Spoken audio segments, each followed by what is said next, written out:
Salve, salve, senhoras e senhores! Meu nome é Marcos Mulan, sejam muito bem-vindos a mais um vídeo do canal Usado Bem Comprado. Para você que quer comprar o seu carro sem ter dor de cabeça, hoje a gente vai falar sobre carros com câmbio automático. Eu já devo ter comprado na minha vida pelo menos uns 20 carros com câmbio automático, então eu tenho alguma experiência para trocar com vocês. É preciso ter muita atenção, porque é um item de manutenção muito cara. Você pode gastar aí 10 mil reais na manutenção de um câmbio, então é preciso tomar muito cuidado. O que já posso dizer de antemão para vocês é que vocês têm que ficar extremamente atentos ao cuidado que o antigo dono tinha com o carro. Histórico de manutenção, troca de óleo, de câmbio, de filtro, a maneira como o carro era utilizado, se ele era utilizado em situação severa ou não, isso é tudo muito importante para saber como está a saúde do carro, do câmbio. Agora, é preciso pegar o carro, é preciso testar o carro, ok? Primeiro sintoma, quando você liga um carro com câmbio automático, que você tira o pé do freio, o carro tem que fazer empuxo.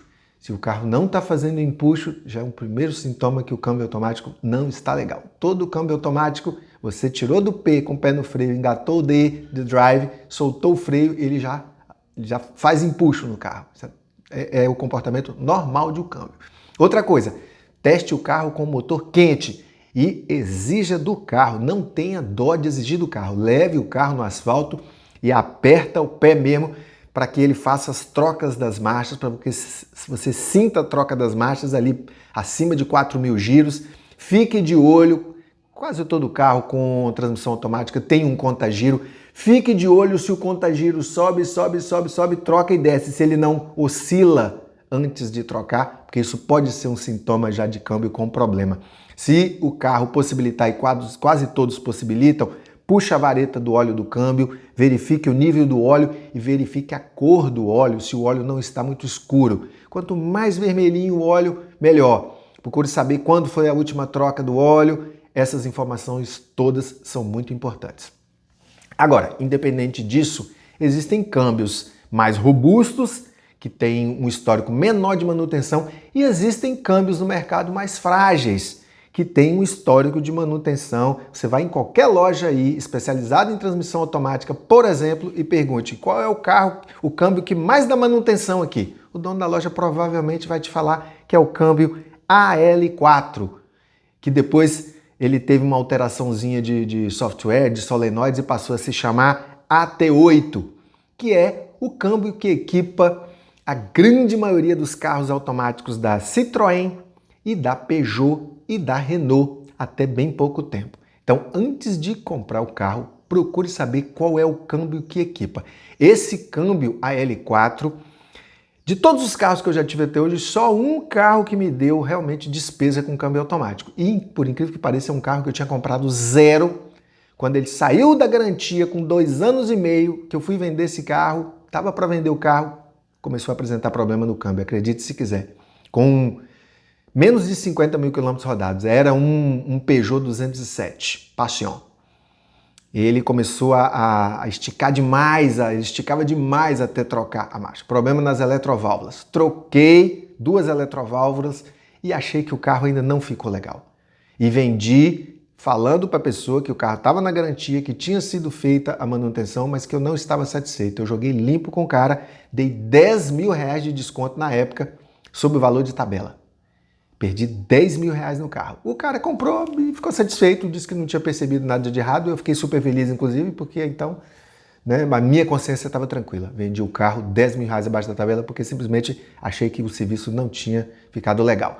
É um câmbio que eu tenho muito medo e se você pesquisar por aí você vai ver que é o câmbio que realmente é um câmbio mais frágil, que exige troca de óleo com maior frequência e você não dá muita esmerilhada no câmbio. Ele realmente é um câmbio mais frágil. Tanto a L4 quanto a T8, que é o sucessor dele, que na verdade é o mesmíssimo câmbio, teve só atualizações de softwares e parece que algumas alterações ali nas solenoides, mas que ainda continua sendo um câmbio mais complicado.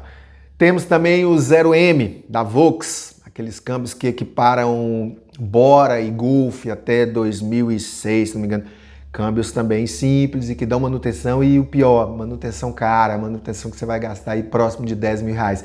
É por isso, gente, inclusive, que você vai no mercado de usados e esses carros são tão desvalorizados. Às vezes você vê aí um C3zinho com 60 mil quilômetros rodados, 2012, pedindo 24 mil reais no carro, o carro todo completinho. Mas por que esse carro está tão barato? Porque ele é equipado com o famigerado câmbio AL4. Aí as pessoas têm medo, tá ok? E tem que ter um pouco de receio mesmo, tem que saber do histórico do carro e de manutenção. Tá, a gente tem câmbio de 4 velocidades, tem câmbio de 5 velocidades, tem câmbio de 6 velocidades, tem câmbio CVT. Então o que é isso? Significa que o de 4 velocidades, os mais antigos, são os piores e de 5 são os melhores, de 6 são melhor ainda? Não, não necessariamente. Os câmbios de 4 velocidades, por exemplo, que equipam os carros da Toyota, os Corolla, por exemplo, com exceção dos de 2009 a 2012 motor 1.8, que tem um histórico de um pouquinho mais de manutenção, mas os outros câmbios, eles são câmbios extremamente robustos. É muito difícil você ver um Corolla aí 2012, o carro está com 200, 300 mil, mas não dá problema no câmbio. Então é um câmbio muito robusto. Ele só tem 4 velocidades, ele acaba sacrificando um pouquinho o consumo, mas, por exemplo, você pega um Corolla 2000, eu mesmo tinha um Corolla 2014, com esse câmbio de 4 velocidades, ele era mais econômico do que o Cruze que eu tenho hoje com um câmbio de 6 velocidades. E esse câmbio de 6 velocidades, inclusive, que é o 6T30, alguma coisa assim, é um câmbio que também andou apresentando um pouco de manutenção. Claro, tem muito mais carro no mercado, então a tendência é aparecer mais problema. Mas é um câmbio que, se você for em lojas especializadas, eles vão recomendar você trocar o óleo da transmissão de 30 e 30 mil para não ter problema com esse câmbio. Então é um câmbio da GM, esse de 6 velocidades, que exige um pouco mais de cuidado. O dono é cuidadoso, anda direitinho com o carro, troca o óleo de 30 e 30 mil, você pode comprar tranquilamente. O câmbio está funcionando direitinho? Beleza, perfeito, não precisa ter medo do câmbio. Mas, por exemplo, se eu me deparar com um Cruze com 150 mil quilômetros rodados, 2012, que o cara nunca trocou óleo da transmissão, esse carro eu não pego. Esse carro eu não pego porque é perigo. Assim como não pego também Citroën, Peugeot e Renault com mais de 100 mil quilômetros rodados, com esse câmbio L4 que não foi feito manutenção. Não pego, é um carro que eu não compro. Não compro, é muito perigoso, na minha opinião. Né? Você pode até pegar, leva para uma pessoa especialista, dá uma olhada no câmbio, analisa o óleo. Você tem que analisar o conjunto da obra. Eu, particularmente, tenho medo de pegar. CVT. O que é o câmbio CVT? O câmbio CVT, na verdade, ele não tem transmissão, ele não tem velocidade. Ele é contínuo. Na verdade, eu sou fã do CVT. Para mim, é o futuro dos câmbios. É o melhor dos mundos. Se você souber usar o câmbio CVT, ele é mais econômico, ele é muito melhor. Infelizmente, o brasileiro é um bicho meio esquisito, né? Ele não se adaptou muito bem ao CVT, ele sentiu falta daquele, né, daquele enchimentozinho de motor. Aí, o que as montadoras tiveram que fazer? Instalaram um software para simular troca de velocidade em câmbio CVT. Eu acho isso um absurdo, mas enfim, eles têm que atender o mercado, né? Então você tem aí hoje os Corollas, vários carros que são câmbio CVT, mas que eles fazem uma pequena simulação de enchimento de motor, esvaziamento para quem estiver conduzindo ter a sensação de que o carro está trocando marcha. Enfim, não consigo entender, mas são ótimos os câmbios CVTs, realmente são muito bons. Tem um pequeno detalhe, às vezes, no câmbio da Mitsubishi, por exemplo, o Lancer, que é um câmbio CVT, e em alguns casos específicos, o Lancer, a SX, apresentam um histórico de superaquecimento do câmbio. Quando o carro é utilizado em situações extremas, pessoa que sobe muita serra, pessoa que quer andar 140, 150 subindo serra, esse câmbio existe em alguns casos, um histórico de superaquecimento, e isso é ruim porque isso degrada o óleo, né? Então é preciso ficar atento, você vai comprar um Lancer, um ASX, esses carros da Mitsubishi com câmbio CVT. Os modelos mais novos já vêm com um radiador externo extra para refrigeração do câmbio.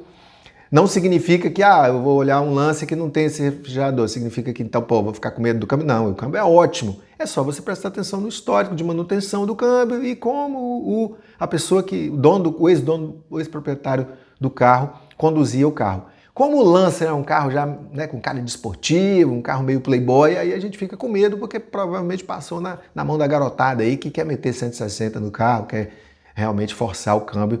E câmbio automático, principalmente esse CVT aí, não foi feito para isso. Mas é um bom câmbio, eu adoro. Sim, tem uns câmbios da Honda, os primeiros CVTs, que também andaram, alguns apresentando problema, apesar de também que invadiram o mercado, né, com os Honda Fit.